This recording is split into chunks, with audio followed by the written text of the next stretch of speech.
রাতের বেলায় বয়ান করে মাদ্রাসায় ঢুকলাম, রাত্র তখন 3টা বাজে। আমি মাদ্রাসায় ঢোকার পরে আমার মাদ্রাসার বিল্ডিং এর সামনে দিয়ে আমি একটু পায়চারি হাঁটাহাঁটি করি, এটা আমার অভ্যাস। দেখি ছাত্রদের কোনো সমস্যা আছে কিনা। হঠাৎ দেখি বিল্ডিং এর সামনে দিয়ে হাঁটতেছি, গুনগুন গুনগুন করে কান্নার আওয়াজ। রাত্র 3টা, আমার কলিজায় যেন আঘাত হানতেছে। আল্লাহ, ও মালিক, গভীর রাত, মানুষ ঘুমায়, পশু পাখিরা ঘুমায়, এই রাতে আবার কে কাঁদে? হাঁটতে হাঁটতে যখন মসজিদের দিকে আগাইলাম, দেখি মসজিদের কেসি গেট দিয়া সামনে থেকে কান্নার আওয়াজ আসতেছে। বারান্দায় গিয়া মোবাইলের আলো জ্বালাইয়া যখন আলো মানলাম, তাকায়া দেখি মসজিদের ভিতরে আমার মাদ্রাসার 2টা এতিম বাচ্চা, ওরা বিনয়া বিনয়া মোনাজাত দিয়া কাঁদতেছে। আমার মনটা অনেক খারাপ হয়ে গেল। আরে মালিক, একটার বয়স 10 বছর, আর একটার বয়স 7 কি 8 বছরের বাচ্চা, রাতের বেলায় কাঁদতেছে তাহাজ্জুদের নামাজ পড়া। মনে চাইলো ভিতরে ঢুকে একটু আদর করি, কিন্তু চিন্তা করলাম আয় হায়, আমি ঢুকলে ওরা আর কাঁদবে না, আমলটা নষ্ট হয়ে যাবে। আমি আর ভিতরে ঢুকলাম না, উপরে চলে গেলাম আমার রুমে, হুজরাখানায়। ফজরের আজান হলো, মসজিদে আসলাম। আমি কাতারে দিয়ে হাঁটতেছি আর তালাশ করতেছি, দেখি ওই বাচ্চা 2টা কোথায়। হঠাৎ দেখি বাচ্চা 2টা মসজিদের পিছনের সফে, ওরা আমার মসজিদে ফজরের পর সূরা ইয়াসিনের আমল হয়, আসমায়ে হুসনার আমল হয়। ওই বাচ্চা 2টা সূরা ইয়াসিন পড়তেছে। আমি একটা ছেলের মাথায় হাত দিয়া বললাম, বাজান, দোয়া শেষ হইলে তোমরা 2জন আমার রুমে আসবা, তোমাদের সাথে আমার পার্সোনাল কিছু কথা আছে। ওরা 2জন দোয়া শেষ করে আমার রুমে গেছে। আমি কাছে বসাইতে চাইলাম, খাটের ভিতর আমার সাথে বসলো না। ছাত্ররা ওস্তাদের খাটে বসে না, আমার পায়ের সামনে বসেছে। বড় ছেলেটা বয়স 10 বছর হবে, ছোটটার বয়স 7 কি 8 বছর। জিজ্ঞাসা করলাম, মাথায় হাত দিয়া, বাজান, রাতের বেলায় তোমাদের 2জনকে কাঁদতে দেখছি, কারণটা কি খুলে বলো।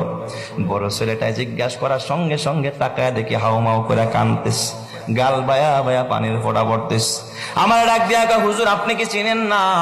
আমরা 2জন আপন ভাই, এটা আমার ছোট ভাই, আমার বাবা আজকে দুনিয়াতে বাইচা নাই।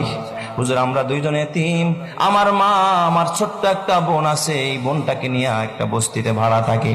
হুজুর মানুষের বাড়িতে বুয়ার কাজ করে, এটা দিয়ে আমাদের সংসার চালায় আর আমাদের পড়াশোনা হয়। হুজুর শোনেন, আমার ভাইটার চিকুনগুনিয়া জ্বর, আজ থেকে 4-5 বছর আগে সর্বত্র চিকুনগুনিয়ার ছড়াছড়ি। কয় হুজুর আমার ভাইটা বোর্ডিং এর খাবার, এত নরমাল খাবার আমার ভাইটা কোনোদিন 1 লোকমা, কোনোদিন আধা লোকমা, কোনোদিন একটু ডাইলের পানি চুমুক দিয়া খায়।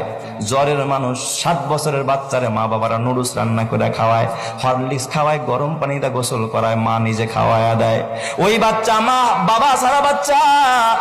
ও হুজুর, গতকালকের ঘটনা, আমার ভাইটা 1 লোকমা খানা খায় না। বিকেল বেলা দেখি আমার ভাইটা হেলে দুলে পড়ে যায়। আমার ডাক দিয়া কয়, ভাইয়া একটা রুটি কিনে দাও, দেখি পানি দিয়া ভিজায় খাইতে পারি কিনা, বন্ডডির 4 দোকানে বেশ। ওই ছেলেটা ডাক দিয়া বলে, উস্তাদ কসম আল্লাহর, আমার কাছে একটা রুটি কেনার মতো পয়সা নাই, ওরে আমি একটা রুটিও কিনে দিতে পারি নাই। বললাম, ভাই রে, আসরের পর ঐচ্ছিক ছুটি থাকে, ওই সময় আমি বাসায় যাব, আম্মুর কাছ থেকে টাকাই না, তোরে রুটি কিনে দিব। আমি আসরের নামাজ পড়া দৌড়াদৌড়ি কইরা বাসায় গেলাম। ওই বস্তির ভিতরে যায় দেখি আমার মা ঘরে পড়া, আমার ছোট্ট বোনটা মায়ের পাশে কাঁদতেছে।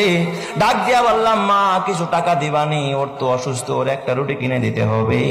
আমার মা আমার ডাক দিয়া কয়, বাবা আজকে 4-5 দিন হয় আমি অসুস্থ, কাজে যাইতে পারি না, ঘরে খাবার নাই, বাড়িওয়ালায় ভাড়া চায়, ভাড়া না দিতে পারলে ঘর থেকে বের করে দিবে, আমি করে কেমনে টাকা দিব।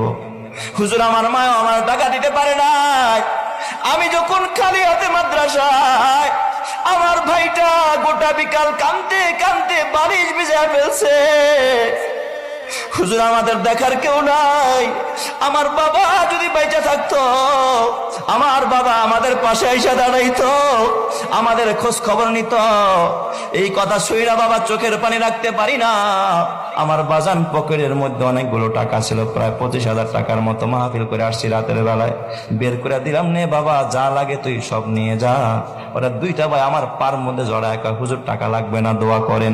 আমি জোর করে 3,000 টাকা বের করে বললাম, 2,000 তোরা 2 ভাই নিবি, আর 1,000 টাকা তোর মাকে দিবি। ও আমার বাবা, তাইলে এরা কত অসহায়, এরা আল্লাহর কাছে কান্দে। কয় হুজুর রাতের বেলায় আমার সব ছাত্র ভাইরা ঘুমায়, আমার তো আর ঘুম হয় না। ছোট ভাই তারা বললাম, ভাই রে, আমাদের দেখার কেউ নাই, যিনি এতিম বানাইছে তার কাছে যাই, চলো মসজিদে গিয়া বলি।